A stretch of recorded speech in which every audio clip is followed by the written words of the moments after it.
ผู้สาวโอ้ตัวผู้สาวเนาะนี่เฮ็ดดอกไม้ผู้สาวบ้านเนาะทาแป้งผู้สาวพร้อมเดินทางปลอดภัยมันนี่แหละต้องได้ผู้ชายปล่อยจะแหวกนะตัวเล่นนี้นะขอบใจอะไรเด้อสาวอะไรเด้สาวบ้านโอ้นะฮะต่อแพงซะเนาะพิษสายทั่วตัวลาวโดยคอยโหดตัวผู้สาวเนาะทำอะไรเด้อคือจังไรนะพี่เพียนมัวน้ำเด้อสาวน้อยพันเรียบละ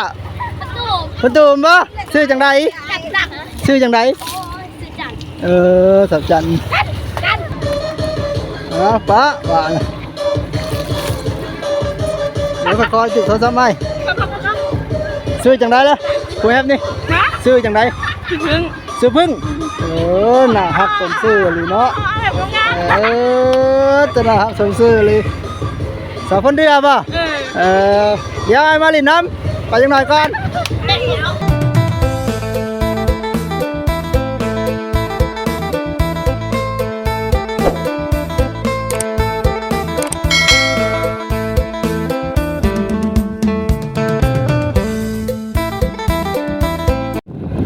ด้านข้างหน้าเป็นด้านผู้สาวเป็นน้องผู้สาวบวกผู้บ่าว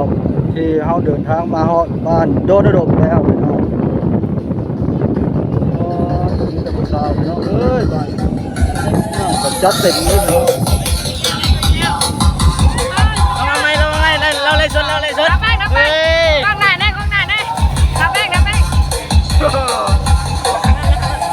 โอ้พอไปจับผู้สาวพ่นมันนวดให้โอ้ยจับเบิดคนเรียก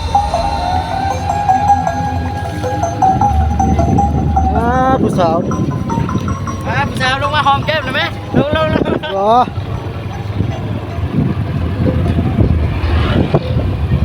แก๊งนี้เขาเจ้าเกี่ยมเมื่ออะไรพี่น้องพวกผู้สาวอัดผู้บ่าวเมื่อเต็มที่เลยงานนี้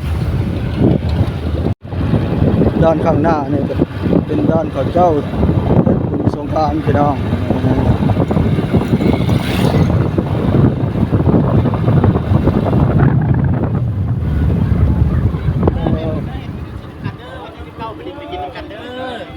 บุญยูไซบุญนี่ปะบ้านน้ำพุใหญ่ไอ้น้ำพุไซน้ำพุใหญ่มาแล้วมาดินไปกินน้ำกันเด้อเดี๋ยวจบกันบุญเพิ่นสลบประตูบุ้งให้วันที่19เนาะเป็นมื้อโฮมแม่นปะแม่นมาดินไปกินน้ำกันนะแม่เด้อบุญบ้านน้ำพุใหญ่เด้อมาดินไปเข้า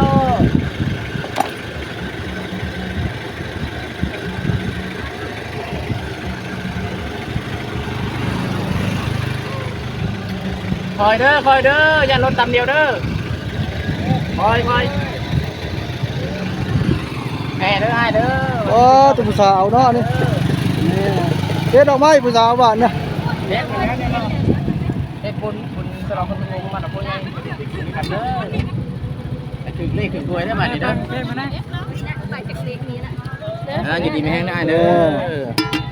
ได้ให้มันมาได้เด้อถ้าแป้งผู้สาวพร้อมเดินทางปลอดภัยมันนี่แหละต้องได้ผู้ชายปล่อยจะแหวกนะตัวเล่นนี้นะขอบใจอะไรเด้อสาวอะไรเด้สาวบ้าน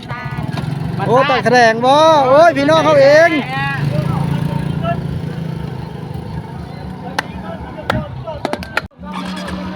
คือการ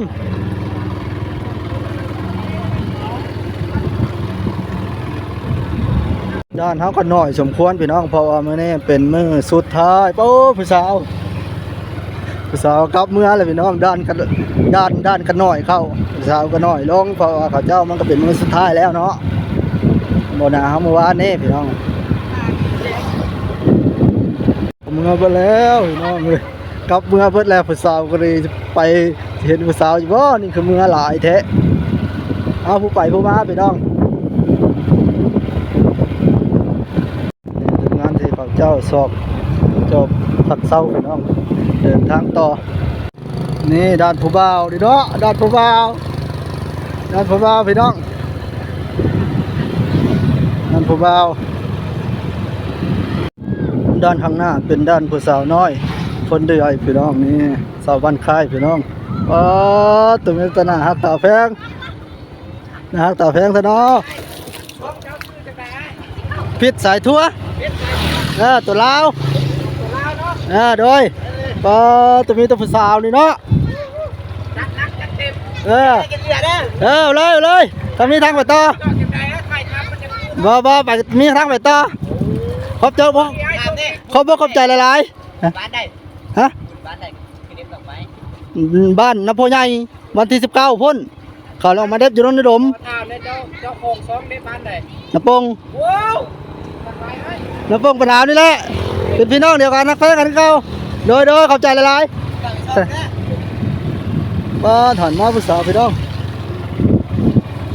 ด้านข้างหน้าเป็นด้านใหญ่พี่น้องก็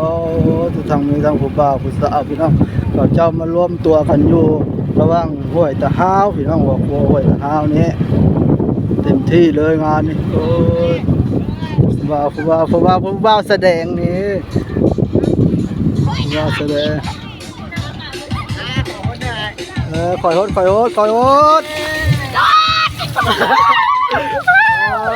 ตัวผู้สาวเนาะ ทำอะไรเด้อ ชื่อจังไรเนาะ พี่เพียน มวนน้ำเด้อสาวเนาะเยี่ยมโอ้ยงามเด้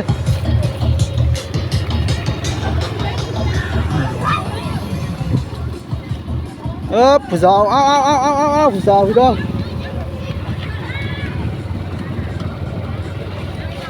คอยตัวผู้บ่าวเนาะผู้บ่าวรอผู้บ่าวเนาะผู้บ่าว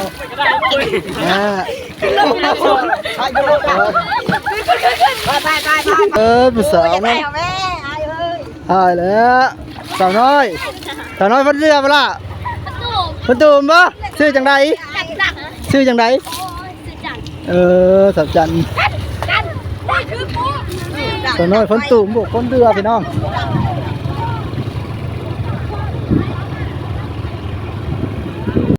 ด้านผู้บ่าวเนาะนี่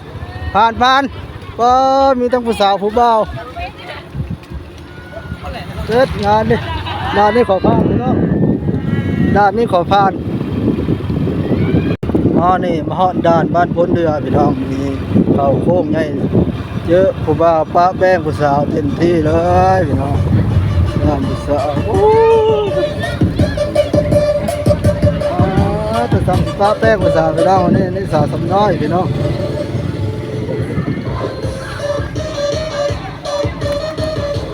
ป้าเดี๋ยวมาคอยจุดโทรศัพท์ไหมซื้อจังไรล่ะคุยแอปนี่ซื้อจังไรซื้อพึ่งหน้าหักสมซื้อเลยเนาะ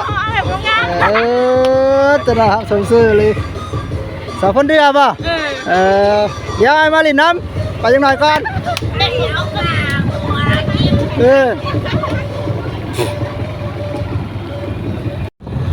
ี่ยตัวนี้เขาตั้งด้านท่าฮด